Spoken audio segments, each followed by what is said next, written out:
Happy lunch hour, guys. Okay, like I said in the title, coming to a town near you, democratic communism. So let me give you the reason I say that. And I'll start in California. So there is a Assembly Bill 2183 on up for vote, let's put it this way, to allow farmers to vote by mail to potentially join a union. Joe Biden is in favor of it. Nancy Pelosi's in favor of it, et cetera, et cetera, et cetera. Of course, that tells you how out of touch they are with California. And mind you, Nancy Pelosi represents San Francisco. Okay. Gavin Newsom is adamantly opposed to allowing the farmers to vote by mail to unionize. Now, you'd think he'd be all for it, just like the other Democrats. They see the unionize part of it. There's only about 1% of farm workers and farmers in California that are unionized.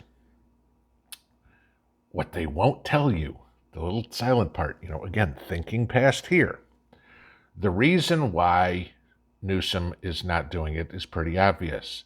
It sets the ground for farmers to vote by mail in elections. Now, if you know anything about California's demographics, the cities, the coast, is very blue. Eastern California is extremely red, and that's where all the farmers are. Okay? So why doesn't Gavin Newsom want the farmers to vote by mail? Because it's more convenient to make it difficult for them to get to the polls to vote for in any election. Farmers have to pretty much be on their land working it from daybreak to dusk, and they don't have time to drive an hour into town, vote, and an hour back. That's 2.5, 3 hours lost that a farmer doesn't have. It would be so much more convenient for them to vote by mail. So Newsom doesn't want them to vote. How does that work? See what I'm getting at? Okay. The person who's too lazy in Los Angeles to walk down the street to the polling place, because what was it? Los Angeles had more polling places. I think the average distance that a Los Angeles resident had to vote had to go to a polling place in 2020 was less than 2 blocks. But yes, they are, those people, it's fine to vote by mail because, hey, they're going to vote Democrat. But those Republicans, we don't want them to vote by mail. We need to force them to drive to town. Okay. So yes, you want to talk about, voter ID, and you're keeping people from voting. Well, what's good for the goose is good for the gander. If the cities can vote, the country should be able to vote by mail too. Okay, but not in California.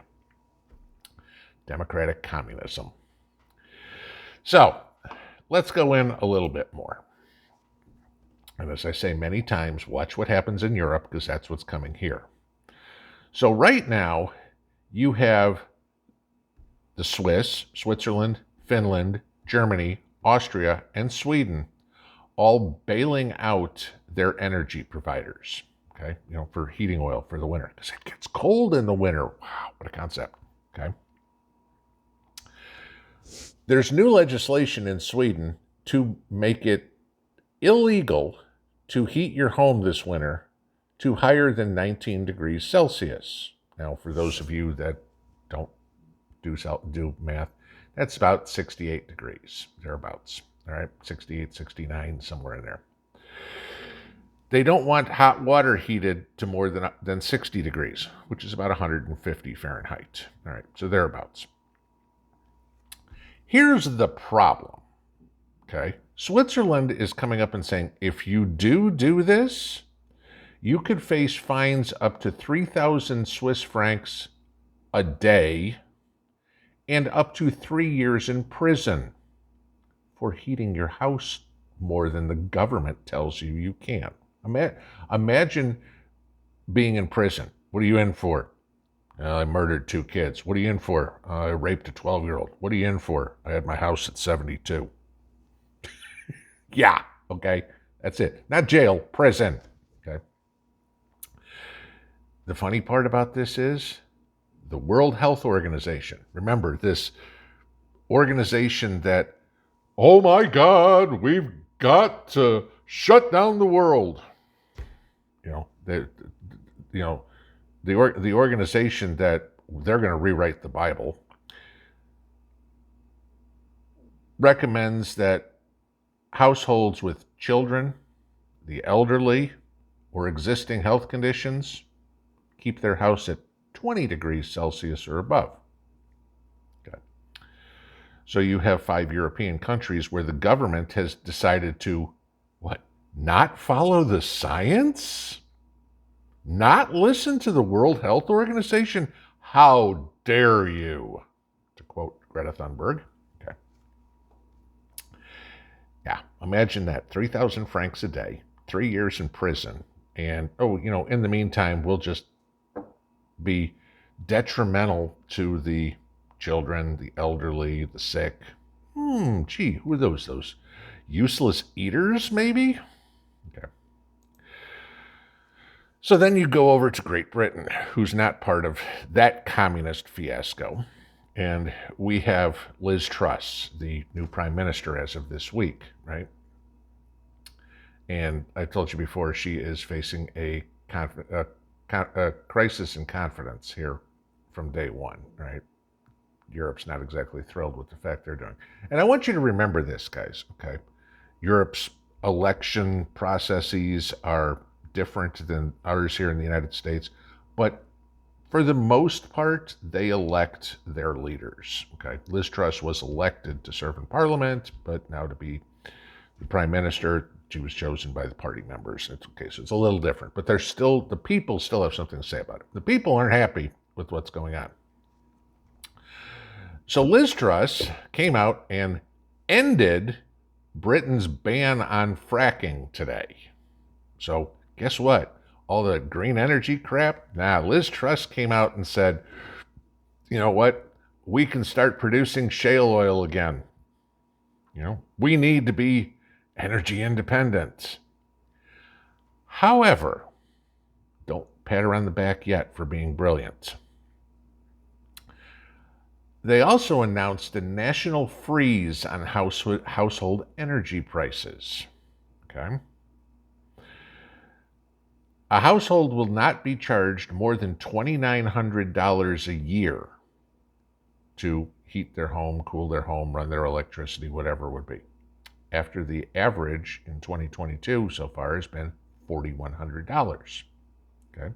So the people in Great Britain can breathe a sigh of relief and go, okay, we know for sure we're not going to pay more than, $250 a month for our energy. However, the energy's still got to get paid for.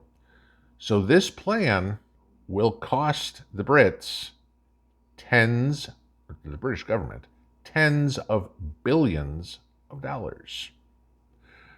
Just like the United States. Remind me again what the British government makes that they generate a profit from.